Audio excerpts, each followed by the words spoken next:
फस्अलू अहल ज़िक्र इन कुंतुम ला तअलमून।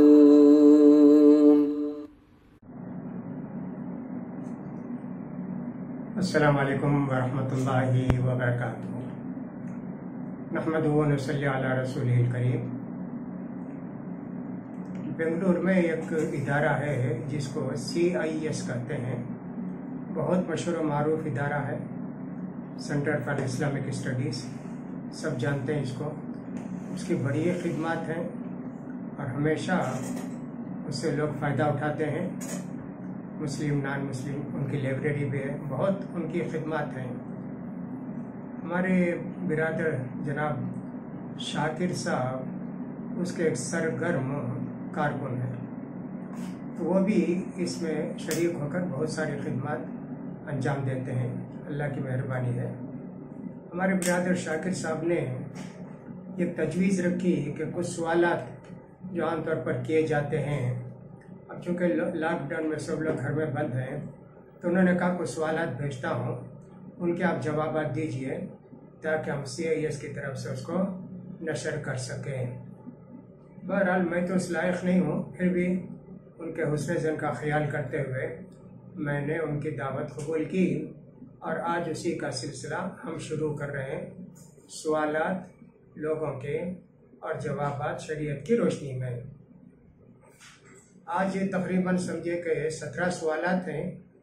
आज जितना हो सकता है उनको बयान करने की कोशिश करते हैं, फिर उसके बाद के भी सवालात हैं। ये पहली लिस्ट आई है। एक साहब पूछते हैं, दुनिया में खासकर हिंदुस्तान में मुसलमानों की परेशानियों का इलाज क्या है? सिर्फ यहूदियों और दुश्मनान इस्लाम को मलामत करना ही काफ़ी है? नहीं, हिंदुस्तान में या दुनिया में कहीं भी मुसलमानों की परेशानी का इलाज है अल्लाह की तरफ रुजू होना। अल्लाह की तरफ रुजू होना और दीन की तरफ रुजू होना। बेदीनी अगर ख़त्म होगी तो अल्लाह ताला हिफाजत फरमाएंगे और जो मुसीबत आएगी उसको बर्दाश्त करने के अल्लाह ताला हमारे अंदर हिम्मत देंगे, तौफीक देंगे। और फिर जो हमको दुश्मन तकलीफ़ पहुंचाते हैं वो लोग आखिर में पछताएंगे। जैसा कि अल्लाह के रसूल सल्लल्लाहु अलैहि वसल्लम के ज़माने में बहुत तकलीफ़ दी, वो तकलीफ़ हम सोच भी नहीं सकते। आज वो तकलीफ़ें मक्के की ज़मीन में, अल्लाह के रसूल का ज़माना और सहाबे किराम, उनको मक्के की तपती हुई ज़मीन में, रेतीली ज़मीन में, संगलाब ज़मीन में रस्सी, पाँव में रस्सी बांध के खींचते थे। आप सोच सकते हैं ऐसा हुई ना तकलीफ़ बहुत। तो लिहाजा शिकायत नहीं किए यहूदी ऐसा करते, काफिर ऐसा करते, बल्कि अल्लाह के से दुआ करते रहे। अल्लाह ताला ने फरमाया कि साहब हम हसीब तुम जन्ना, क्या जन्नत इतनी सस्ती है क्या? तुम जो है चंद वक्त की नमाज पढ़ के रोज़ा रख के जन्नत में चले जाओगे? नहीं, इससे पहले के लोग जितने गए हैं सबको बड़ी मुसीबतें, बड़ी परेशानियाँ, बड़ी तकलीफ़ें हुई, सब बर्दाश्त करने के बाद उनको जन्नत मिली। लिहाजा हमारे लिए भी वही है। किसी को गाली देकर मलामत करके क्या हासिल होगा? कुछ हासिल नहीं होगा। यहूदी एक ऐसी कौम है जो पूरी दुनिया को तबाह बर्बाद करना चाहती है। मुसलमान ऐसे हैं कि पूरी दुनिया को आबाद और अमन शांति का पैगाम देना चाहते हैं। दोनों की सोच में कितना फ़र्क है देखिए।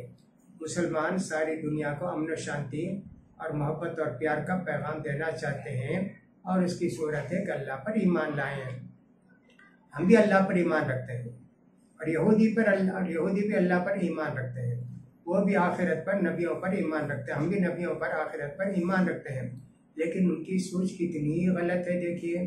उनकी सोच यही कि दुनिया में सिर्फ हम ही रहने का हक रखते हैं, दूसरी किसी कौम को रहने का हक नहीं है। इसलिए सारी कौम को मिटाना उनका प्लान है। इतने गलत लोग हैं तो उनको मलामत करके क्या फ़ायदा?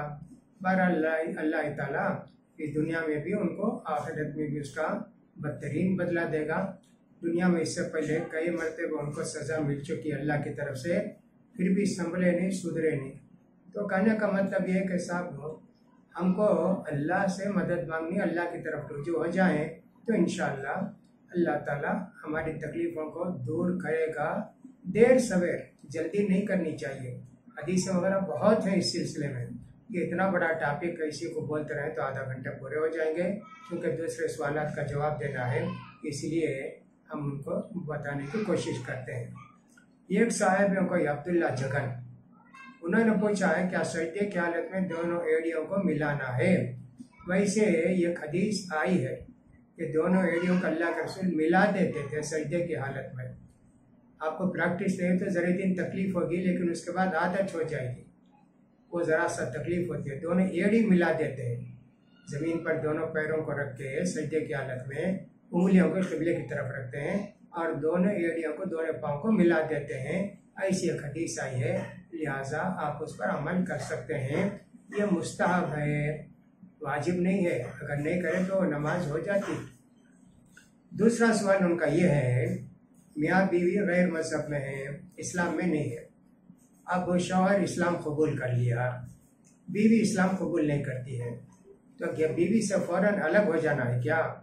उसको छोड़ देना है क्या? अलहदगी इख्तियार कर लेना है क्या? नहीं, आप जो है अल्हम्दुलिल्लाह इस्लाम की नेमत से माला माल हो गए। अब बीवी को मौका दीजिए, उसको चाहे तो आप 1 महीना 2 महीना 3 महीना मौका दीजिए, समझाते रहिए और अल्लाह से दुआ करते रहिए उनकी हिदायत के लिए। अल्लाह के रसूल अबू हुरैरा रज़ियल्लाहु ताला उनकी माँ के लिए दुआ किए, तो अबू हुरैरा घर वो गए तो उनकी माँ जो है इस्लाम कबूल कर लिए, यानी आधे घंटे में सब पूरा काम हो गया। तो लिहाजा ये तो ये कि बीवी को समझाना और बीवी की हिदायत के लिए दुआ करते रहना। अगर फिर इसके बावजूद इस्लाम कबूल नहीं की तो आप समझिए कि 6 महीना 1 साल कुछ भी एक मुद्दत मुकर्रर करके उनको वार्निंग दे देंगे, आइंदा 6 महीने के अंदर तुमने इस्लाम नहीं कबूल किया तो हमारी तुम्हारी अलहदगी हो जाएगी, हम तुम्हारे साथ नहीं रह सकते। इतना करने के बाद आप चाहें तो बीवी से अलहदगी इख्तियार कर सकते हैं। एक सुरैया साहिबा सवाल करती हैं शेयर मार्केट के ताल्लुक से, शेयर मार्केट नहीं कंपनी शेयर्स के ताल्लुक से। बहुत सारी कंपनियां शेयर लेकर जो है कंपनियां चलाती हैं, दुनिया भर के लोग उसमें शेयर खरीदते हैं। 10 रुपया 20 रुपया एक हिस्सा रहता है, कोई 100 200 कोई 400 कोई 1000 शेयर खरीदता है। अब ये कंपनी हर साल प्रॉफिट देती है। आपको अगर समझिए कि 1000 रुपया प्रॉफिट मिला तो क्या करती है कंपनी? 1000 नहीं देती आपको 800 देती, नहीं तो 700 दे के आपके जो 300 रुपये हैं उसी कंपनी के शेयर्स को खरीदते हैं, नहीं तो दूसरी कंपनी में वो पैसा डालते हैं। अब ज़कात निकालेंगे तो कैसे? आपके जितने पैसे हैं सबकी ज़कात निकालना है। शेयर में कंपनी में जो शेयर खरीदे हैं ये तो आपसे लेकर 300 रख लिए, लेकिन वो भी आपका पैसा है ना, आपके हाथ को नहीं आया। ऐसे समझिए कि कंपनी को आपने कर्ज दिया है, लिहाजा दोनों की आपको ज़कात निकालना है। जो फ़ायदा आपको 700 मिल गया उसका भी, या 7000 मिल गया उसका भी, या 300 या 3000 जो आपको नहीं मिला, कंपनी ने आपके इस शेयर को डाइवर्ट कर दिया दूसरी कंपनी में, इसलिए कि ये कंपनी कई बिजनेस करती है, एक ही बिजनेस नहीं होता है। तो इस तरह ये जो शेयर होल्डर्स रहते हैं उनके पैसे ले लेकर दूसरी कंपनियों में इन्वेस्ट करते हैं। यहाँ तक के बाद कंपनियाँ वो बैंक में भी डाल देते हैं। वो स्कीम रहती है ना कि साहब 5 साल में 6 साल में डबल रकम, वही सा भी कुछ कंपनियां करती हैं। वो हमको समझ में आना चाहिए, इसलिए शेयर खरीदते वक्त बहुत सोच समझ कर करना चाहिए। तो इस तरह है, तो मैंने कहा कि सबकी ज़कात मिला कर निकालना है, इसलिए कि वो जो आपका पैसा बाकी है कंपनी के पास वो भैया कर्ज की तरह है, लिहाजा आपको देना ही पड़ेगा ज़कात उसकी भी। इन्हीं का एक दूसरा सवाल भी है इनकम टैक्स के मुताल्लिक़। ऐसा होता है कि साहब आप जाके इनकम टैक्स भरते हैं, रिटर्न आपने भर दिया, उसके मुताबिक इनकम टैक्स भर दिए। अब उसके बाद असेसमेंट के लिए जाना पड़ता है आपको, तो इनकम टैक्स ऑफिसर के पास बैठकर आपको बताते हैं ऐसा हुआ, ये हुआ, मेरे इतने पैसे हैं, मेरा फला हुआ, ये सब बता के। इनकम टैक्स ऑफिसर क्या करता है, नहीं ये सब इतना छूट नहीं है आपकी, आप इतना पैसा और भरिए। आप समझिए कि आपने 10,000 भरा था, वो कहता नहीं और 3,000 भरिए, तो 13,000 आप 10,000 तो पहले भर दिए, ये 3,000 दोबारा भरे आप। अब आप क्या करते हैं, अपने लॉयर के ज़रिए या एक साहब कोर्ट के ज़रिए किसी भी ज़रिए से फिर इनकम टैक्स में क्लेम करते हैं कि मेरा इतना ज़्यादा पैसा लिए हैं, ये मेरा हक है, लिहाजा ये पैसा मुझे वापस मिलना चाहिए। इस तरह आप क्लेम करते हैं। अब वो क्या करता है, गवर्नमेंट फ़ौरन देती है क्या? छीनने के लिए, लेने के लिए तो फ़ौरन ले लेती है, देने के लिए पापड़ बेलना पड़ता है, बहुत मुश्किल से वापस होते हैं, कभी 2 साल कभी 3 साल लग जाता है। जब आपका पैसा जो जायद भरे थे वापस मिलता है, तो वो जो गवर्नमेंट है उसके साथ समझिए के साथ इंटरेस्ट या पेनल्टी कुछ भी है वो कैलकुलेट करके आपको देती है। तो ये 3,000 तो आपका पैसा हुआ, 3,000 के साथ 300 रुपया और मिलाकर गवर्नमेंट आपको दिए। ये 300 रुपया हम इस्तेमाल कर सकते हैं क्या? नहीं इस्तेमाल कर सकते। इसमें शुबा हुआ आपको कि सूद है कि जुर्माना है। जुर्माना भी जायज़ नहीं आपके लिए, सूद भी जायज़ नहीं, लिहाजा इस पैसे से आप फ़ायदा नहीं उठा सकते हैं, लिहाजा इसका हमको ख्याल करना चाहिए। एक और सवाल ये है, क्या फ़र्ज नमाज के सजदे में दुआ कर सकते हैं? कुरानी दुआ कर सकते हैं? अरबी में दुआ करना ज़रूरी है क्या, या किस ज़बान में? हमारे नबी करीम सल्लल्लाहु अलैहि वसल्लम फरमाते हैं, अक़रबु मा यकुनुल अब्दु मिन रब्बिही व हुवा साजिद। सजदे की हालत में बंदा अल्लाह से बहुत करीब हो जाता है। फज्तहिदू फी दुआ, खूब दुआ करो सजदे में।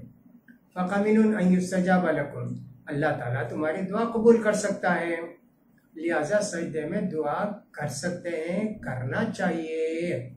तस्बीह तो पढ़ते हैं, दुआ भी जब अकेले पढ़ते हैं आपको बहुत टाइम मिलता है, इमाम के पीछे रहते हैं तो टाइम नहीं मिलता। अब आप दुआ कर सकते हैं। अब दुआ करने के मैं 3 तरीक़े बताता। एक तो ये है कि आपने कहा सुब्हान रब्बियल आला, फिर उसका दिल से अल्लाह से दुआ करते, दिल से दुआ करते, क्या क्या मांगना सब अल्लाह से मांगते रहते। फिर बोलते सुब्हान रब्बियल आला, फिर क्या क्या मुश्किल परेशानी है उसको दूर करने के लिए दिल से अल्लाह से दुआ करते रहते हैं। फिर सुब्हान रब्बियल आला, फिर दुआ करना चाहे तो दुआ करें, वरना उठ गए। एक सूरत ऐसी है, ये भी सबके पास जायज़ है। और दूसरी सूरत एक अरबी में दुआ करना, कुरान की दुआ हो या कोई भी दुआ हो, हदीस की दुआ हो, सारी दुआ आप सजदे में कर सकते हैं। कुरान की दुआ भी सजदे में कर सकते हैं, ये भी करीब करीब सबके पास जायज़ है। तीसरी सूरत ये है कि आप अपनी ज़बान में, जैसे कन्नड़ा है या अंग्रेज़ी है, उस ज़बान में आप दुआ कर सकते हैं। इसको भी बहुत से उलमा ने जायज़ करार दिया है, मैं भी उसी को जायज़ समझता हूँ। 3 तरीक़ों में से आप किसी एक तरीक़े को अपना के दुआ कर सकते हैं। एक साहब ने पूछा है, कोई साहब हैं बिरदर रऊफ़ या अब्दुल रऊफ़, उन्होंने पूछा है हस्बुनल्लाहु व निअमल वकील, ला हौला वला कुव्वता इल्ला बिल्लाह के क्या क्या फजीलतें, इसकी खूबियाँ क्या हैं? मालूम होना चाहिए कि ला हौला वला कुव्वता इल्ला बिल्लाह ये अल्लाह की एक बहुत बड़ी नियामत है जो दुआ हमको सिखाई गई। अल्लाह के रसूल सल्लल्लाहु अलैहि वसल्लम अबू मूसा अशअरी से कहते हैं, अब्दुल्ला बिन कैस, मैं तुमको एक वजीफ़ा सिखाऊं? का सिखाओ अल्लाह के रसूल? कहा ला हौला वला कुव्वता इल्ला बिल्लाह पढ़ते रहो जी, ये जन्नत के ख़जानों में से ख़जाना है। ऐसी इतनी बड़ी फजीलत ला हौला वला कुव्वता इल्ला बिल्लाह की, लिहाजा कसरत से ला हौला वला कुव्वता इल्ला बिल्लाह पढ़ते रहना चाहिए। अल्लाह के रसूल सल्लल्लाहु अलैहि वसल्लम जब मेराज को गए तो जिब्रील अलैहिस्सलाम के साथ इब्राहिम अलैहिस्सलाम पर गुजरे। इब्राहिम अलैहिस्सलाम ने पूछा, जिब्रील ये कौन है आपके साथ? कहीं मोहम्मद हैं? कहा अच्छा मोहम्मद, जब तुम जाओ दुनिया को अपनी उम्मत से कहो कि ला हौला वला कुव्वता इल्ला बिल्लाह ज़्यादा पढ़ें, ये जन्नत की खेती है, ये जन्नत की सब्जी और सब्ज़ाजात और जन्नत की खेती है, बोले इब्राहिम अलैहिस्सलाम। तो मालूम यह हो कि ला हौला वला कुव्वता इल्ला बिल्लाह बहुत बड़ी दुआ है, लिहाजा इसको हमेशा पढ़ते रहना चाहिए। कितनी मुश्किलें, कितनी परेशानियां, क्या क्या आए बहुत। अब ये लॉकडाउन का ज़माना है ना, खूब पढ़ना चाहिए। ला हौला वला कुव्वता इल्ला बिल्लाह। अल्लाह इस मुसीबत को दूर करेगा, परेशानी को दूर करेगा, इसलिए हमको ये होना चाहिए।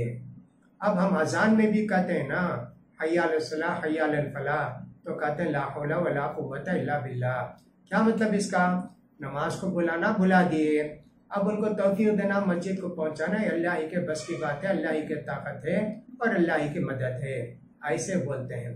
आमतौर पर लोग क्या समझते हैं, ला हौला वला कुव्वता, कोई भी बुरी चीज देखे ला हौला वला कुव्वता इल्ला बिल्लाह बोला, ऐसा नहीं है। अच्छी से अच्छी चीज को भी ला हौला वला कुव्वता इल्ला बिल्लाह है, इसका हमको ख्याल करना चाहिए। तो ला हौला वला कुव्वता इल्ला बिल्लाह सूरह काफ के अंदर भी इसका जिक्र है।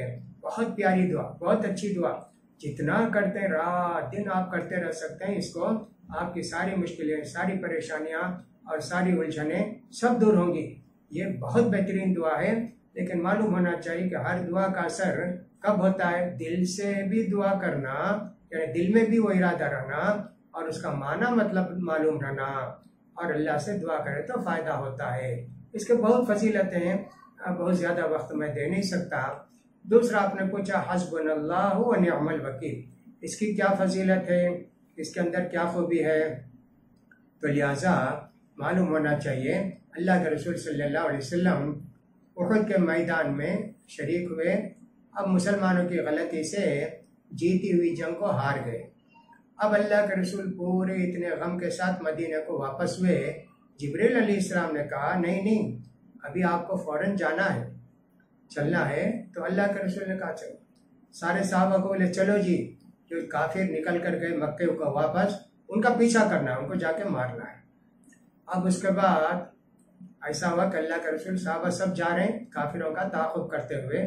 उधर से कोई आदमी आकर बोला अरे रे रे, बहुत बड़ी फौज आ रही है मक्के से।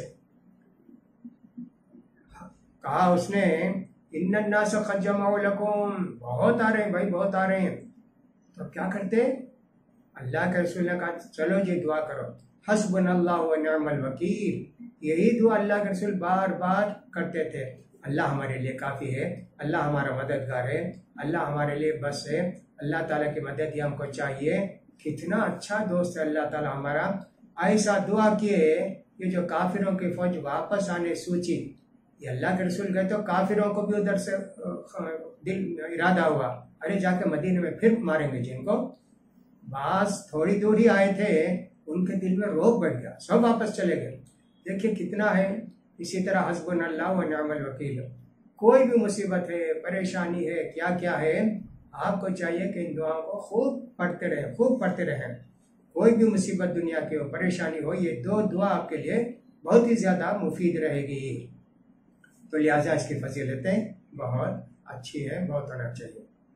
ये कोई साहिब है शिवम तिवारी, वो कहते हैं क्या घर वालों के साथ मोबाइल में लूडो गेम खेलना जायज़ है? एक मुसलमान का वक्त बहुत कीमती होता है, लिहाजा ये गेम सब खेलना आपके लिए जायज़ नहीं है। एक खेलने की तीन सूरतें हैं। एक तो ये है पैसा बांध के खेलते हैं, तो ये हराम है। दूसरा है कि हमेशा आदत बना लिए खेलने की, ये भी हराम है। कभी कभार खेल लिए बीवी के साथ या के साथ, भाई के साथ या दोस्तों के साथ, कभी कभी खेल लिए तो जायज़ है। लेकिन ये हदीस से मालूम होता है कि शतरंज खेलना ये बहुत बड़ा गुनाह है। चेस जिसको बोलते हैं ना, चेस, उसी को शतरंज, तो ये भी उसी तरह का है समझिए। इसलिए इसको उलमा ने हराम करार दिया है, नहीं खेलना चाहिए। गोया इसने सूअर के खून में अपने हाथ को डुबो लिया, ऐसी एक हदीस आती है। लिहाजा आप जो कहते हैं कि लूडो गेम खेलने के लिए कभी कभार आप खेल लिए तो हो सकता है कि अल्लाह माफ़ कर दे, इसको अपना आदत मत बनाइए। लूडो डाइस कर गया। हाँ लूडो डाइस, हाँ वो बहरहाल उसमें भी बोर्ड रहता है ना, उसमें हला हला के आप डालते हैं, तो वो भी ऐसा चेस की तरह है। चेस में तो आप हार्स को उठा के इधर से उधर करते हैं, ये हला हला के डालते रहते हैं ना। तो ये भी बोर्ड जो भी रहता है, एक साहब ने लिखा कि उस्मान रज़ी अल्लाह ताला ने कहा, हर वो घर जिसके अंदर कोई भी कैरम बोर्ड हो उस घर को जाके जला दो, ऐसा बोले।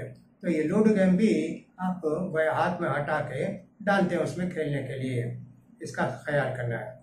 क्या किसी की वफात पर चिल्ला मना, ये कोई फरहीन साहिबा हैं, वो पूछती हैं क्या किसी की वफात पर चिल्ला मनाना जायज़ है, और क्या रोज़ाना 40 दिन तक एक जुज़ कुरान पढ़ना है।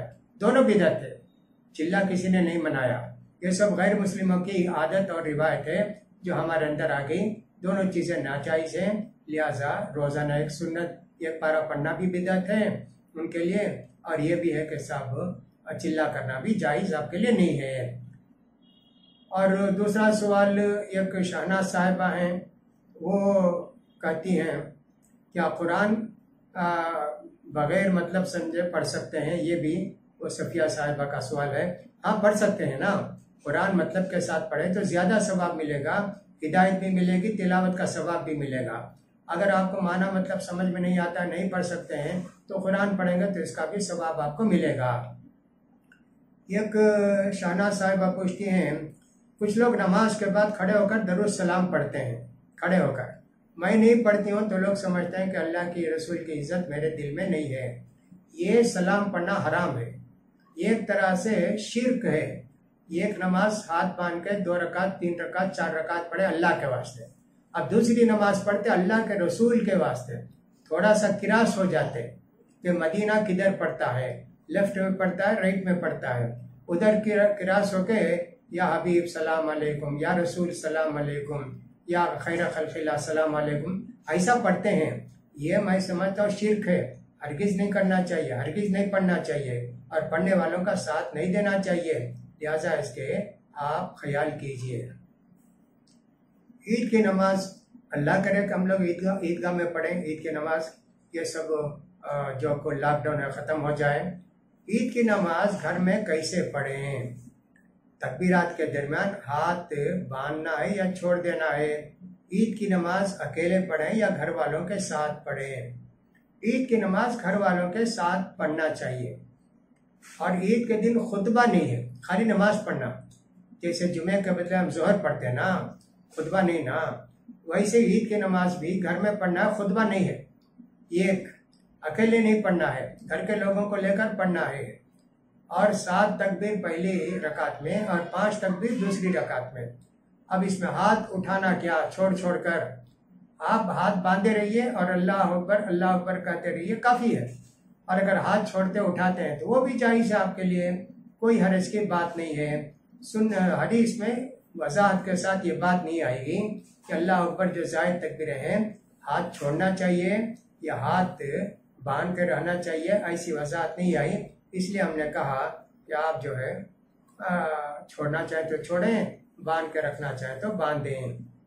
एक साहब ने अपना नाम तो नहीं लिखा है, वो कहते हैं अगर किसी को सदका खैरात किए हैं, ज़कात की नीयत नहीं थी, अब जब ज़कात देते हैं तो क्या पहले दी गई रकम भी ज़कात में शुमार कर सकते हैं? आदमी ऐसा होता है कि साहब कोई ज़रूरतमंद आते हैं, उनको देते रहता है।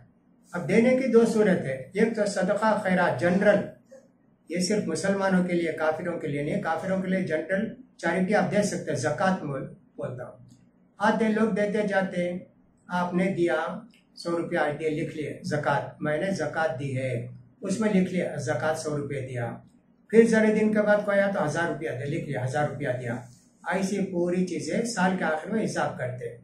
तो आज मेरे पास 10,000 ज़कात देना है, मैं 9,000 दे दिया हूँ, 1,000 देते हो गया, ये बिल्कुल जायज़ है।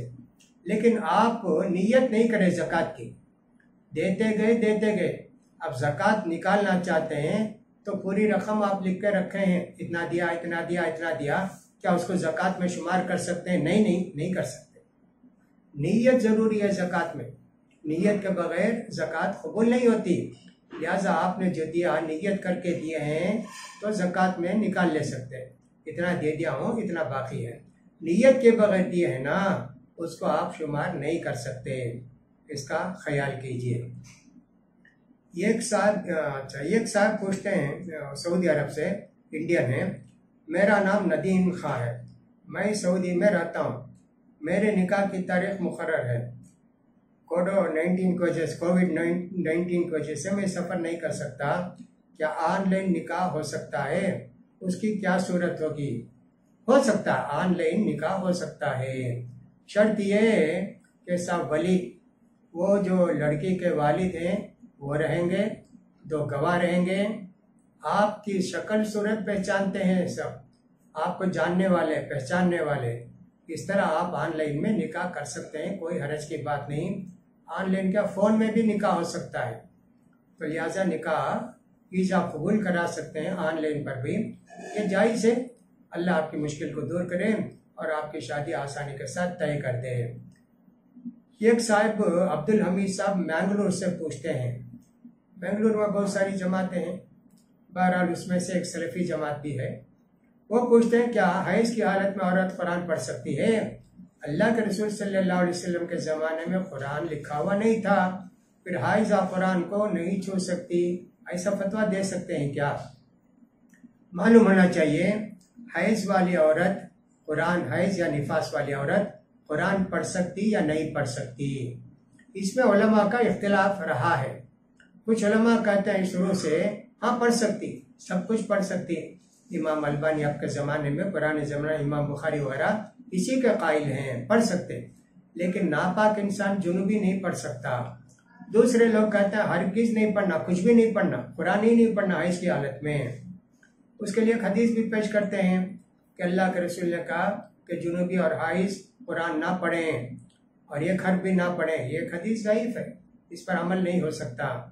कुछ लोग ऐसे हैं कि ज़रूरत पर पढ़ सकते हैं, जैसे स्टूडेंट है, उसको एग्ज़ाम लिखना है कुरान का, या एक टीचर है कुरान की क्लास की, वो लोग पढ़ सकते हैं, इतना बोले हैं। अब रह गया हमारा ये है कि हैज़ की हालत में कुरान पढ़ सकते हैं, एक पढ़ने का मसला, और दूसरा मसला है छूने का मसला, कुरान उठा सकते क्या? हैज़ की हालत में, जनाबत की हालत में कुरान उठाने के लिए अक्सर उलमा कहते हैं जायज़ नहीं उठाना चाहिए। उसके लिए ला यमस्सु इल्लल मुत्तहरून कहते हैं, ये तो फरिश्तों के ताल्लुक से आया कि अल्लाह की ये किताब लौह महफूज में है, उसे अल्लाह ही भेजते हैं फरिश्तों के ज़रिए नबी पर, शैतान इसके करीब भी नहीं आते।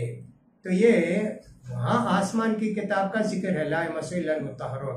इसको जो है दुनिया में हैज़ की हालत में भी लोगों ने इसको अडॉप्ट कर दिया, लेकिन ऐसा है कि साहब कुरान ना उठाएं तो अच्छा है, इसलिए कि बहुत सारे सलफ ऐसा ही करते थे।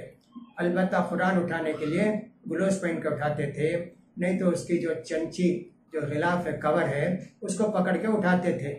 ऐसा एहतियात करते थे कि अल्लाह की ये किताब है, इसकी इज्जत करनी चाहिए। आपका ये कहना कि अल्लाह के रसूल के ज़माने में कुरान लिखा हुआ नहीं था, यकीनन लिखा हुआ नहीं था, लेकिन बहुत सारे सहाबा कुरान लिखते थे। पूरा कुरान नहीं था किसी के पास, बहुत कम लोगों के पास था, 2 सूरा, 3 सूरा, 5 सूरा, 10 सूरा, सब लिखते थे। इसीलिए अल्लाह के रसूल ने शुरू में हदीस लिखने से मना किया कि कुरान भी हदीस मिल जाएंगे ना, तो इसका मतलब क्या हुआ, सब लिखते थे, तो लिखना जायज़ था, लिखते थे सब, तो पूरा कुरान क्या, जितना था तो उतना 2 पेपर, 1 पेपर भी अगर लिए तो भी कुरान है, पूरा कुरान भी कुरान है, कुरान की 2-4 आयतें भी कुरान है। लिहाजा जहाँ तक हो सके बचना चाहिए छूने से। पढ़ने के लिए तो मैंने कहा हैज़ की हालत में कुरान हाइज़ा पढ़ सकती है, उसी तरह निफास की औरत भी पढ़ सकती है, सही बात यही है। एक साहिब पूछते हैं, मैंने इस साल की ज़कात निकाल दी। हमारे एक रिश्तेदार हैं जो कमाते थे और अच्छे थे, लॉकडाउन में अब दुकान भी नहीं जाते, कमाते भी नहीं। मैंने उनको कर्ज दिया हुआ है, पहले कर्ज दिए थे कभी, अब वो जाते भी नहीं, कुछ भी नहीं, ज़कात तो पूरी दे दी इस साल की, अब जो कर्ज दिए हैं इस साल जितनी ज़कात दी उससे ज़्यादा कर्ज है। वो पूछते हैं कि आइंदा साल की ज़कात मैं इसको माइनस कर ले सकता क्या? नहीं, आप कर्ज की नीयत से दिए, ज़कात की नीयत से नहीं दिए। इसीलिए मैंने कहा ज़कात की नीयत अगर नहीं की है, कर्ज दिए या सदका खैरात किए, उसको ज़कात में आप काउंट नहीं कर सकते। लिहाजा आपको चाहिए इस माल को आप कर्ज ही रखें, अलबत्ता इसकी ज़कात देने की ज़रूरत नहीं। ये साहब जब देंगे ना उस वक्त 1 साल की ज़कात आप निकालेंगे। ये ज़कात है आपकी ज़कात, इसको जो है इस ज़कात से माइनस नहीं कर सकते। इसका भी आपको ख्याल करना चाहिए। कोई आदमी इसका ख्याल करे। कोई आदमी बीमारी की वजह से रोज़ा नहीं रख पाता है तो फिदिया देना है। लोग रमज़ान किट तैयार करके देते हैं गले की शक्ल में, तो क्या ये फिदिया उसमें जमा कर सकते हैं? क्या फिदिया मुसलमानों को ही देना चाहिए? हाँ, फिदिया मुसलमानों को ही देना चाहिए। और दूसरी बात यह कि रमज़ान किट अगर तैयार करके देते हैं, आप भी हिसाब करके दे सकते हैं। गल्ला वगैरह बेहतर होगा देना चाहें तो। एक ही आदमी को 30 दिन नहीं खिलाना है। आपको चाहिए कि अलग अलग लोगों को खिलाए, आज किसी को खिलाए, कल किसी को खिलाए। वैसे गल्ला भी इनको ज़रा दिए, उनको ज़रा दिए, पूरा गल्ला उठा के एक आदमी को नहीं देना चाहिए। अनस रज़ी अल्लाह तआला के मुतल्लिक़ आता है कि जब उम्र हो गई रोज़ा नहीं रख पाते थे तो आखिरी रोज़े को खूब अच्छी तरह पकाते, यूँ समझे बिरयानी पकाते और 30 मिस्किन को बुला के खिला देते। तो 30 अलग अलग मिस्किन होते ना, इसलिए इसका ख्याल करें तो ज़्यादा बेहतर है। तो लिहाजा आप ऐसा करें कि साहब अलग अलग लोगों को दें, ये ज़्यादा बेहतर होगा, एक ही आदमी को ना दें। ये आपके सवालात के कुछ जवाबात थे। अब इंशाल्लाह और भी सवालात आपके हैं, उनके भी जवाब देने की इंशाल्लाह कोशिश करेंगे। अल्लाह से दुआ है कि अल्लाह ताला हम सबको दीन की समझ दें और अल्लाह ताला हमारी नमाज रोज़ों को कबूल फरमाए, हमारी परेशानियों को दूर करें ज़्यादा से ज़्यादा। ला हौला वला कुव्वता इल्ला बिल्लाह। और इसी तरह हस्बुनल्लाहु व निअमल वकील, ये ज़्यादा से ज़्यादा पढ़ते रहिए, इंशाल्लाह सारी परेशानियाँ दूर होंगी। अल्लाह ताला आसान करें। व आखिरु दावाना अल्हम्दुलिल्लाहि रब्बिल आलमीन। दूसरा पार्ट इंशाल्लाह सुनाने की कोशिश करते हैं। अब्दुल्ला जगन साहब का एक और सवाल भी था जो नहीं जवाब दिया जा सका। कहते हैं क्या इस्लाम कबूल करने के बाद उर्दू सीखना ज़रूरी है? नहीं, बिल्कुल ज़रूरी नहीं है। आपको सिर्फ दुआएं सीखना है, एक एक करके। रुकू की दुआ है, सुजूद की दुआ है, सब अरबी में है। अरबी उर्दू इसलिए लोग कहते हैं कि दीन की किताबें ज़्यादा है उर्दू में। अरबी की जितनी किताबें हदीस की, तफसीर की, बहुत सारी किताबों का उर्दू में तर्जमा कर दिया। इसलिए जो आदमी उर्दू सीख लेता है तो उसको दीन सीखना आसान हो जाता है। इसलिए बाज़ लोगों ने उसको बेहतर समझा कि साहब उर्दू सीख लें, लिखना पढ़ना, और कोई ज़्यादा मुश्किल भी नहीं है। जिनको अरबी लिखना पढ़ना आता है उनके लिए उर्दू लिखना पढ़ना भी आसान हो जाता है, ज़्यादा मुश्किल नहीं है। लिहाजा इसका भी आप ख्याल करें। एक बहन सवाल करती हैं, एक आदमी, उसके पहले से एक बीवी है, एक बीवी के होते हुए कोई दूसरी शादी करना चाहता है, तो क्या पहली बीवी और उसके घर वालों से तहरीरी मंजूरी लेना ज़रूरी है? आदमी को अल्लाह ने 4 शादी करने की इजाज़त दी है। अरबों के अंदर ये मायूब बात नहीं है कि 2 शादी करें, 3 शादी करें। अरबों का रिवाज है, वो लोग अपनी अपनी बीवी को अलग अलग घर में रखते हैं। अगर एक घर में तो नीचे एक बीवी, ऊपर एक बीवी, ऐसा रखते हैं। और ज़्यादा लड़ाई झगड़ा भी होता नहीं, तो कुरान का हुक्म समझ के या एक साहब अरबों की तबीयत समझ के उसको मान लेते हैं। लेकिन इंडिया के अंदर दूसरी शादी करना बहुत बड़ा ऐब समझा जाता है। अगर कोई दूसरी तीसरी शादी किया तो बहुत उसको हकीर समझा जाता है। और ऐसे भी होता है कि पहली बीवी के रिश्तेदार आके उस दूसरे निकाह को तोड़वा देते हैं और जुल्म ज़्यादती करते हैं उस पहली बीवी के शौहर पर। क्या क्या करते हैं, बहुत कुछ जुल्म करते हैं। तो यहाँ भी ऐसे होता है कि आमतौर पर ऐसा होता है कि कोई आदमी है, उसकी बीवी है, कोई रिवर्ट है, उसकी शादी नहीं हो रही है, तो जज्बे में आके यह आदमी शादी कर लेता है। शादी करके चंद दिन रहता है, फिर उसका कहता है कि मेरी पहली बीवी नहीं मानती, वो मुझसे रोज़ झगड़ती है, खुला करती है, ऐसा करती है, इस तरह तलाक दे देता है दूसरी बीवी को। बहुत बड़ा जुल्म है। पहली बीवी का हक नहीं है कि शौहर को मजबूर करे कि साहब उससे तुम निकाह तोड़ लो, उससे ख़त्म कर दो, मैं चले जाऊँगी। तो आदमी को चाहे कि साहब ठीक है चले जाओ, तो जाना चाहते हो जाओ, मैं तुमको तलाक दे देता हूँ। लेकिन ये हिम्मत नहीं हो पाती इसलिए कि उस बीवी के घर वाले आकर इसे लड़ेंगे, झगड़ेंगे, मारेंगे, करेंगे। ऐसी बहुत सारी परेशानियाँ होती हैं। ये इंडिया के अंदर सिर्फ हैदराबाद एक ऐसा शहर है जहाँ आमतौर पर लोग 2-3 शादी करते हैं और वो आयब नहीं समझा जाता। वो अच्छी मसले से भी करते हैं, कोई बात नहीं, आदमी करे। ऐसे कई लोग हैं जिनको मैं अच्छी तरह जानता हूँ कि उनकी 2-2 बीवियाँ हैं, 3 बीवियाँ भी हैं और सब प्यार मोहब्बत से रहती हैं। हम एक मरतबे गए थे एक जगह रात के खाने में, तो मालूम हुआ कि उनकी 3 बीवियाँ हैं और घर भी करीब करीब तीनों एक ही बिल्डिंग में अलग अलग फ्लैट में है। तो खाना बहुत आया तो कहने लगे कि साहब मालूम हुआ हमारी तीनों बीवियों को कि मेहमान आ रहे हैं, तो उन्होंने तीनों ने ये सब खाना बना के भेजा है। यानी इतनी मोहब्बत भी रहती है, समझिए, 2 बीवी 3 बीवी होने के बावजूद। एक और मरतबा ऐसी हैदराबाद में कि सवेरे सवेरे हमारे एक आदमी आ गए और नाश्ता लेकर आए। मैंने कहा भाई नाश्ता तो मुझे यहाँ करना है। कहा नहीं, हमारी अहलिया ने कहा कि शेख आए तो मैं नाश्ता बना के देती हूँ।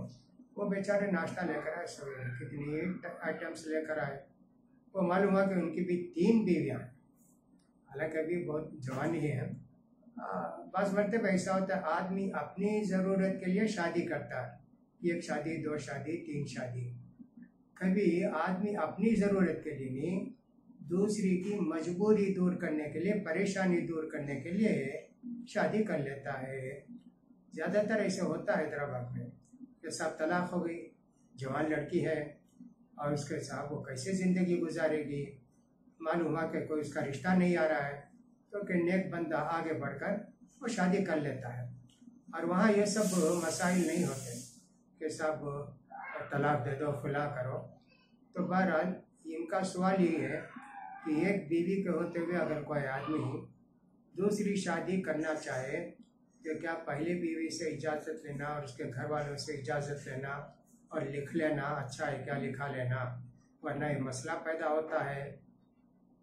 मैंने सारी बातें आपको बता दी कि इंडिया के अंदर ज़रा ये मायूब समझा जाता है, लेकिन अगर लिख कर दे देते हैं तो वो ज़्यादा अच्छा है। इसलिए कि कोई बेवकूफ़ बीवी ऐसी भी होती है, शौहर शादी कर लेता है दूसरी, जाकर खुदकुशी कर लेती है और जाकर जहर खा लेती है, कुछ भी करती है। ऐसे बेवकूफ़ औरतें भी रहती हैं। इसलिए अगर लिखा कर ले लिए तो अच्छा है ताकि पुलिस केस वगैरह ना हो। अगर लिखा कर नहीं लिए तो पुलिस केस हो जाएगा कि साहब ये मारा पीटा, फुला क्या इस बीवी को, फुला क्या ऐसा हुआ, ऐसा हो सकता है। लिखा कर ले तो अच्छा है। शरीयत के लिहाज से शौहर को अल्लाह ने हक दिया है मर्द को 4 शादी करने का। फनकिहू मा ताब लकुम मिनन निसाई मथना व थुलाथा व रुबा। सूरह निसा के अंदर अल्लाह ने फरमाया तुम शादी कर लो 2 या 3 या 4, एक तो पहले से है ना, तो उसके अलावा दूसरी, तीसरी, चौथी। तो दूसरी बीवी की इजाज़त लेना ज़रूरी नहीं है, लेकिन मालूम होना चाहिए सबको कि इसकी दूसरी बीवी, तीसरी बीवी है, ताकि तरका वगैरह का जो मसला है उसमें परेशानी ना हो कि बीवी का हिस्सा निकालना है और दूसरी बीवी के बच्चों का हिस्सा निकालना है, ऐसा सब परेशानी ना हो, इसलिए मालूम करना ज़रूरी है।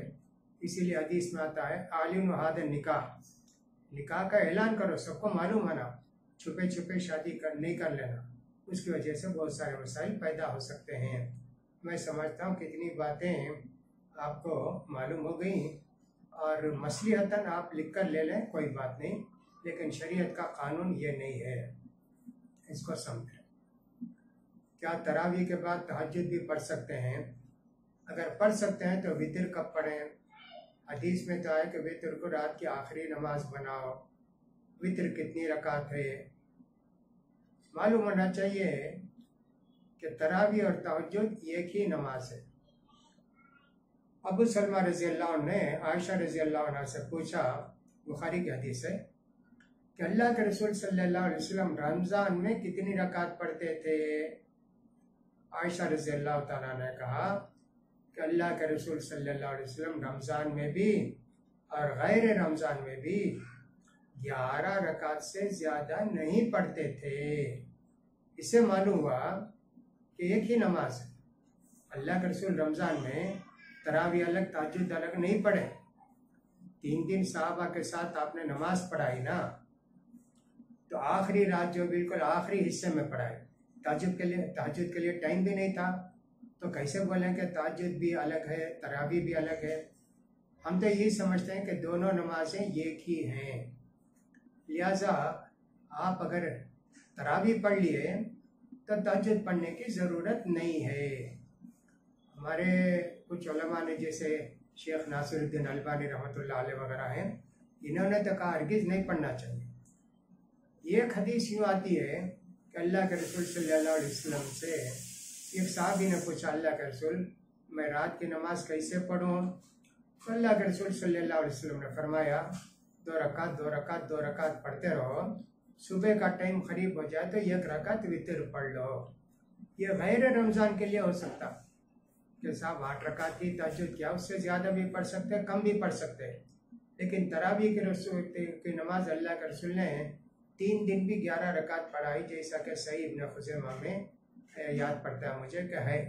तो लिहाजा एक नमाज आप पढ़ें तो काफ़ी है। दूसरी बात, वितर कब पढ़ें? हमने तो बता दिया कि साहब एक ही नमाज है, इसलिए आप वितर पढ़ लीजिए, इमाम के साथ तरावी के साथ पढ़ लीजिए, वो ठीक है आपके लिए। ये तो लॉकडाउन का ज़माना है, फिर भी ये मसला तो दूसरे दिनों के लिए काम आएगा, इसलिए मैंने इसको बता दिया। आप अगर वितर नहीं पढ़ते हैं इमाम के साथ, ये सोच के कि तहज्जुद पढ़ना है, उस हदीस के खिलाफ है कि अल्लाह के रसूल सल्लल्लाहु अलैहि वसल्लम ने एक मरतबे नमाज पढ़ाई, आधी रात में ख़त्म कर दिए। तो सहाबा ने कहा, अल्लाह के रसूल पूरी रात नमाज पढ़ाते तो कितना अच्छा था ना अल्लाह के रसूल। कहा नहीं जी, जो आदमी के इमाम के साथ खड़ा हो, शुरू से इमाम के साथ और आखिर तक, इमाम जब ख़त्म करता है नमाज तो ये भी ख़त्म कर ले तो पूरी रात का सवाब मिलता है। अब आप ये वितर तो, ये तरावी तो पढ़े, वितर नहीं पढ़े ना, तो इमाम के साथ आपकी सिर्फ तरावी, वितर नहीं हुई ना, पूरी रात का सवाब नहीं मिलेगा, इसलिए आपको वितर भी पढ़ना है। हाँ, रात में आप थोड़ी देर आराम किए, कुछ भी करें, जागे, आपको नमाज पढ़ने तबीयत चाहती है, पढ़िए, 2 रकात पढ़िए, 4 रकात पढ़िए, लेकिन वो तहज्जुद नहीं हो, वो ऐसी आम नफिल नमाज है, पढ़ सकते हैं। ये नहीं कि हर किसी नहीं पढ़ना चाहिए, ऐसे नहीं है। ये जो हदीस में आया कि तुम आखिरी नमाज रात में वितर बनाओ, उसका मतलब ये बेहतर है। इसलिए अबू बकर सिद्दीक़ रज़ी अल्लाह ताला अन्हु की हदीस आती है, उनका वाक़या आता है कि अबू बकर सिद्दीक़ रज़ी अल्लाह ताला अन्हु रात में वितर पढ़ के सो जाते थे। रात में वितर पढ़ के सो जाते थे। उनको ज़रा डर रहता कि तहज्जुद को उठूँगा नहीं उठूँगा। तहज्जुद को उठ जाते तो फिर नमाज पढ़ते, नमाज पढ़ के वितर नहीं पढ़ते, वो जो पहली वितर थे ना उसी से ख़त्म करते। लिहाजा रात में एक ही वितर है, आप चाहे तो शुरू में पढ़ लीजिए, चाहे तो आखिर में पढ़िए, कोई बात नहीं। वैसे भी ये मुस्तहब है, आखिरी रात की नमाज को आखिरी में वितर पढ़ना, ये जो है मुस्तहब है। इसलिए कि आदमी कभी इस्तिखारा करना चाहता है, इशा की नमाज पढ़ लिया, सब पढ़ लिया, वितर पढ़ लिया, अब 2 रकात इस्तिखारे की नमाज पढ़ेगा या सलातुल हाजा पढ़ेगा या सलातुल तौबा, कोई भी एक नमाज पढ़ सकता है ना जब याद आ गई उसे। तो इसलिए मुस्तहब है, ज़रूरी नहीं है, इसका ख्याल कीजिए। लिहाजा आप 1 वितर पढ़ेंगे, 2 वितर नहीं पढ़ेंगे, और पहली रात में आप तरावी के साथ वितर पढ़ लीजिए ताकि आपको पूरी रात नमाज पढ़ने का सवाब मिले। एक साहिबा सवाल करती हैं, शौहर कभी मुझसे ऐसी ख्वाहिश का मुतालबा करता है जो मुझे पसंद नहीं है, वो उसके लिए भी नुकसानदेह, मेरे लिए भी, मुझे पसंद भी नहीं है। उसकी ख्वाहिश की तकमील ना करूँ तो वो कोई दूसरी गलत हरकत करता है, जैसे सिगरेट नोशी वगैरह, तो क्या ऐसा करना जायज़ है? तो देखिए दोनों में से कौन सा ज़्यादा हराम है, क्या कौन सा ज़्यादा नुकसानदेह है। सिगरेट तंबाकू नोशी इस्लाम के अंदर हराम है, जैसा कि अक्सर उलमा का और खुसूसन नजदी उलमा का फतवा है कि सब तंबाकू नोशी हराम है, सिगरेट हराम है। इसलिए कि अल्लाह ताला ने अपने नबी की सिफत बताई, युहल्लुलहुमुत तय्यिबात, ये नबी वो हैं जो बाकी चीज़ों को हलाल करार देते हैं, व युहर्रिमु अलैहिमुल खबाइथ, और बुरी चीज़ों को हराम करार देते हैं। जाहिर बात है तंबाकू नोशी बुरी चीज़ है, सीना जल जाता है, फेफड़ा जल जाता है, टीबी की बीमारी आती है, बहुत सारी है। और आजकल तो लोग ये भी कहते हैं जो स्मोकिंग वाले हैं उनको कोरोना वायरस जल्दी अटैक करता है, अल्लाह वाला। तो लिहाजा आपको बेहतर ये है कि अगर वो ख्वाहिश कभी कभी कोई ख्वाहिश कर दिए तो ठीक है, कोई बात नहीं, बशर्ते कि आप उससे नफ़रत करते हुए उसको मान लें, लेकिन उसको हराम समझें या नाजायज़ समझें, गलत समझें, ऐसे हो सकता है। मुझसे कभी कभी कोई सवाल करती लड़की कि मेरे शौहर को ख्वाहिश है कि मैं उसको जो है शर्ट पैंट पहन के रहूं घर में, कमरे में, तो मैं ऐसा कर सकती क्या? इसलिए कि अल्लाह के रसूल ने फरमाया लड़की अगर लड़का का लिबास पहने या लड़का लड़के का लिबास पहने तो उन पर अल्लाह की लानत है। तो मैं यही जवाब देता कि ठीक है, थोड़ी देर के लिए पहन के निकाल दो, कोई बात नहीं, अगर ऐसी ख्वाहिश है तो। बाकी दूसरा रहता है कि साहब वो जो होता औरल शख्स वगैरह, ये बड़ी मुसीबत है, इसलिए जो ये तो इसको हराम ही समझते हैं हम तो, इसलिए कि अल्लाह ने एक ही रास्ते में अपनी ख्वाहिश पूरी करने के लिए कहा है। तो लिहाजा ऐसी अगर कोई बात है तो आप भी फैसला करें, आपके शौहर को समझाएं, बताएं और उनको अल्लाह का डर दिलाएं। हो सकता है कि वो सिगरेट नोशी भी तर्क कर दें इंशाअल्लाह। रमज़ान की सारी और इफ्तारी के औकात का कार्ड तकसीम होते हैं। रमज़ान का महीना जब आता है तो हर मस्जिद में बहुत ये टाइम टेबल तकसीम होता है, सारी का आखिरी वक्त क्या है और इसी का इफ्तारी का वक्त क्या है। अब इसमें कुछ हनफी मस्जिद के कैलेंडर तकसीम होते हैं कार्ड, उसमें बहुत फ़र्क रहता है। हालांकि इस मस्जिद के कैलेंडर से उनके कैलेंडर से बड़ा फ़र्क रहता है। हनफी मस्जिद का जो कैलेंडर होता है, सहरी 4:30 बजे ख़त्म होती है तो उसमें लिखते हैं 4:15 बजे सहरी का आखिरी वक्त। 15 मिनट पहले सहरी को हराम करार दे देते हैं, जबकि अल्लाह ताला ने कहा है तुमको सुबह सादिक होने तक खाने की इजाज़त है। वो कुलू वशरबू, खाओ पियो, हत्ता यतबय्यन लकुमुल खैतुल अब्यदु मिनल खैतिल अस्वदी, यहाँ तक कि रात का अंधेरा और दिन का उजाला नुमाया हो जाए उस वक्त तक खाओ। अभी आप पाव घंटा पहले ही हराम करार देते हैं, ये बहुत बड़ा गुनाह है, इसका ख्याल करना चाहिए।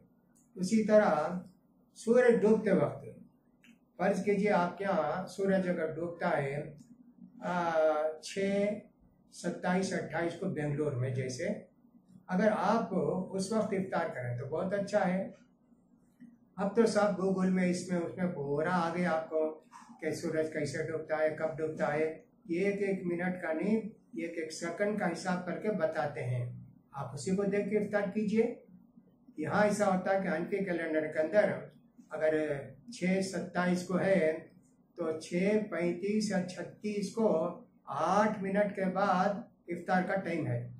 ये हराम है ना, ये यहूदियों की आदत है। अल्लाह के रसूल जैसे फरमाते हैं कि यहूदी सारी जल्दी करते हैं, रोज़ा देर से खोलते हैं, तुम ऐसे मत करो। और एक हदीस में ये भी आया कि अल्लाह के रसूल ने फरमाया मेरा महबूब बंदा वो है जल्दी इफ्तार करता है और सारी देर से करता है। आजकल शिया ये करते हैं, अच्छी अंधेरा होने के बाद इफ्तार करते हैं। ये सब काम हमको नहीं करना चाहिए। लिहाजा आपको तो अच्छी तरह मालूम हो गया ना कि सनसेट कब होता है। रोज़ाना जो डेली पेपर होते हैं उसके अंदर भी रहता है कि सनराइज कब है, सनसेट कब है, उसका सब ख्याल करके आप पाएंगे कि अलग इस वजह से जो कैलेंडर तकसीम होते हैं वो ठीक होते हैं। लिहाजा आप उन्हीं को फॉलो कीजिए, वो ज़्यादा आपके लिए बेहतर है। एक साहिबा शादीशुदा मदर है, माँ है, वो एक अजीब सवाल करती हैं। रमज़ान में सुबह के वक्त उनको सेक्सुअल रिलेशन के ख्वाब हमेशा नज़र आते हैं। वो शादीशुदा हैं, रोज़ या ना, मतलब ये कि कभी कभार तो होता इस तरह, रोज़ इनको सुबह में, ये नहीं लिखा कि सारी से पहले सारी के बाद, सुबह में लिखा है, मॉर्निंग लिखा है, तो इनको सेक्सुअल रिलेशन के ख्वाब नज़र आते हैं। अब ये भी नहीं लिखा कि उनको नहाने की ज़रूरत पड़ती है कि सिर्फ ख्वाब देखती हैं। अगर वो ख्वाब देख के उनको नहाने की ज़रूरत पड़ती है तो नहा के रोज़ा रखना चाहिए, और अगर रोज़ा रखी हुई है तो नहा लेना चाहिए, उसकी वजह से रोज़ा नहीं टूटता है। दुआएं पढ़ के सोना चाहिए, इसका ख्याल करें। सूरह मोमिनीन की आयत नंबर 97-98, और रब्बी आऊदु बिका मिन हमज़ाति शयातीनी व आऊदु बिका रब्बी अन यहदुरून, ये 2 आयतें माना मतलब समझ के 3-3 बार पढ़ के सो के देखें।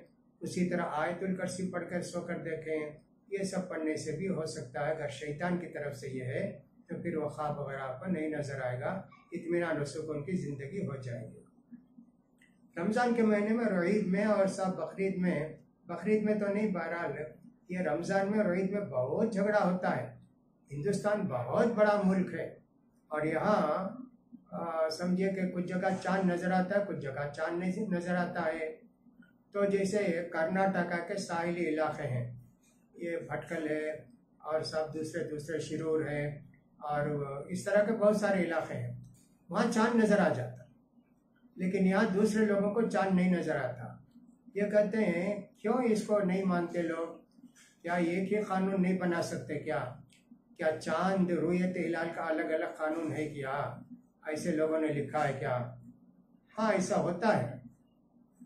लोगों ने लिखा है हर 540 किलोमीटर के बाद मतलब बदल जाता है, यानी कि चांद हमको नजर आया 540 किलोमीटर के बाद जो वेस्ट में होंगे उनको चांद नहीं नजर आएगा, ऐसा उनका कहना है।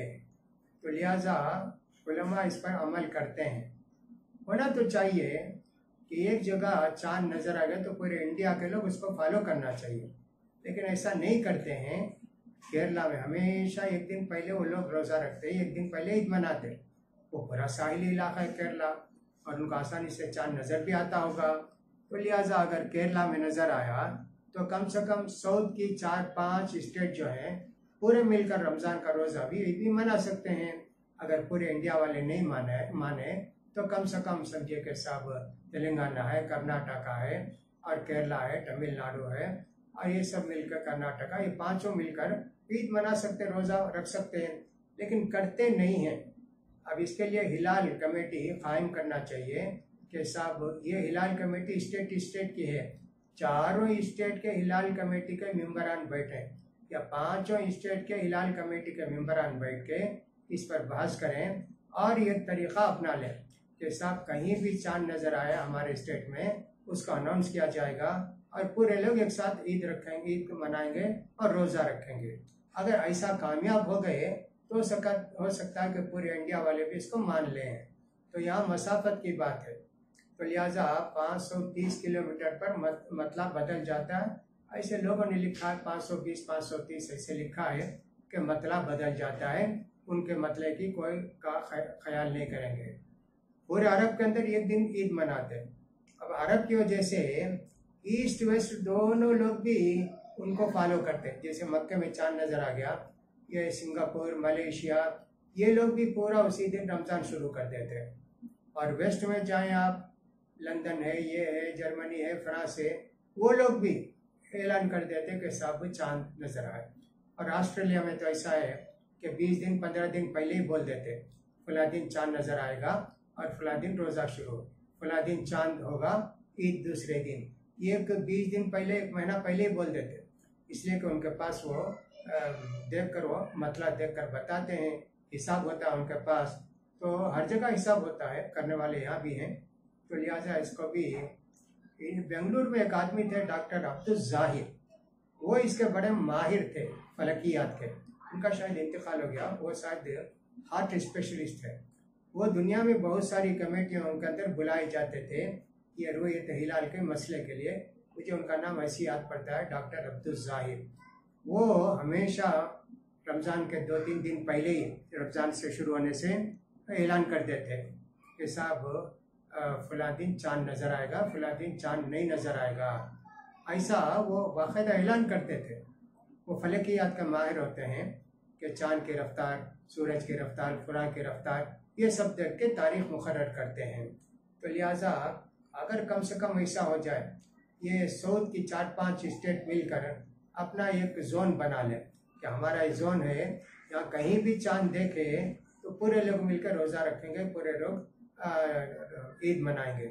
ऐसा पहल करें तो ये 4-5 स्टेट वाले हिलाल कमेटी के मेंबरान तो बहुत अच्छा रहेगा, ताकि हमेशा का एक झगड़ा ख़त्म हो जाएगा। कोई उसको ख्याल करे तो बहुत अच्छा है, अल्लाह तौफीक दे उसको। एक साहिबा कहती हैं रात की 2 नफिल नमाजें हैं, एक तरावी जो इशा के बाद पढ़ी जाती है और दूसरी तहज्जुद जो सोकर उठकर पढ़ते हैं। अगर कोई तरावी की नमाज, तहज्जुद की नमाज जमात के साथ पढ़े तो उसको 26 हिस्सा ज़्यादा सवाब मिलेगा। मैं तहज्जुद पढ़ती हूँ, वजाहत फरमाएँ। अब बहुत सारे सवालात ऐसे होते हैं कि जो हमको समझ में आते हैं उनका जवाब देते हैं। इसीलिए पुराने ज़माने में लोग बोलते थे सवाल समझना आधा जवाब है, सवाल समझना आधा जवाब है। तो लिहाजा आपने ये कहा है। तहज्जुद के मुताल्लिक़ हमने इससे पहले आपको बता दिया कि तहज्जुद की नमाज, तरावी की नमाज अलग अलग नहीं है। उमर रज़ी अल्लाह ताला अन्हु के मुताल्लिक़ कभी नहीं आया कि वो तरावी की नमाज पढ़े जमात से, बल्कि उमर रज़ी अल्लाह ताला अन्हु कहते थे ये जो लोग अब नमाज पढ़ते हैं और जिस नमाज को छोड़ देते हैं, यानी कि तहज्जुद की नमाज हो कि तरावी के आखिरी हिस्से में पढ़ना चाहिए। आज भी लॉकडाउन का ज़माना है, घरों में लोग हैं, तो आप अगर चाहें तो इशा के बाद सो जाएं, रात के 3 बजे जागें और साहब 4 बजे तक तहज्जुद, तरावी और साहब वितर सब पढ़ लें। इसका नाम तरावी अल्लाह के रसूल के ज़माने में, सहाबा के ज़माने में नहीं था। तहज्जुद की नमाज को और तरावी की नमाज को सलातुल लैल कहा करते थे, तहज्जुद कहा करते थे। ये सब नाम था, लेकिन बाद में 4-4 रकात पढ़ के थोड़ी देर बैठते थे ना, इसलिए इसका नाम तरावी हो गया। तरावी का मतलब होता है थोड़ा राहत लेना, थोड़ा आराम करना। बाद में यह नमाज का ये नाम पड़ा, तो लिहाजा हमारे पास तो तहज्जुद भी तरावी एक ही है। कोई एक नमाज आप पढ़ लिए तो दूसरी नमाज पढ़ने की ज़रूरत नहीं। लेकिन इसकी वजाहत इससे पहले मैंने की है। आप तरावी भी पढ़ लिए, वितर भी पढ़ लिए, रात में उठ के फिर कुछ नमाज पढ़ना चाहें तो पढ़िए, लेकिन वो मुतलक नफिल होगी, तहज्जुद भी नहीं, तरावी भी नहीं। इन दोनों से हटकर वो एक नमाज होगी। तो अल्लाह के रसूल से एक साहबी ने पूछा कि अल्लाह के रसूल रात की नमाज कैसे पढ़ूँ? तो आपने फरमाया दो रकात पढ़ते रहो, जब सुबह का टाइम होगा तो 1 रकात वितर पढ़ लो। ऐसे अल्लाह के रसूल ने फरमाया। ये गैर रमज़ान के लिए है। गैर रमज़ान में आप चाहे तो तहज्जुद 8 पढ़िए, चाहे तो 6 पढ़िए, चाहे तो 4 पढ़िए, उसके बाद वितर पढ़िए। और अगर उससे ज़्यादा भी पढ़ना चाहते हैं तो पढ़ सकते हैं इस हदीस की रोशनी में। लेकिन हम वहाँ भी यही कहेंगे 8 रकात तहज्जुद हो गई आपकी। अब उसके अलावा भी कुछ नफिल नमाज पढ़ के आप वितर पढ़ना चाहें तो पढ़ सकते हैं। हम तो 8 ही के कायल हैं, तहज्जुद हो कि तरावी हो। ये सवालात थे जो CIS की तरफ से मौसूल हुए। मैंने जहाँ तक हो सके इन सवालात का जवाब देने की कोशिश की है। हो सकता है कि ये सवालात और जवाबात आपको समझ में आए हों और मुझे समझ में आए हों। इतने ही सवालात थे। अल्हम्दुलिल्लाह 1 घंटे का टाइम था कि 11 से 12 तक का टाइम, तो इतवार के दिन, तो लिहाजा ये टाइम हमारा ख़त्म हो रहा है। फिर अल्लाह चाह तो कोई दूसरी नशिस्त भी हो सके, ज़रूरी हुई तो फिर इसके लिए कोशिश करेंगे। अल्लाह तौफीक दे। अल्लाह ताला हम सबको दीन की बातें समझकर उस पर अमल करने की तौफीक नसीब फरमाए। कोई भी काम दीन का करने से पहले पूछना चाहिए, करके नहीं पूछना चाहिए। आज लोगों का मामूल यही है, कोई भी काम कर लेते हैं बाद में पूछना, ऐसा कर डालिया, ये हराम है।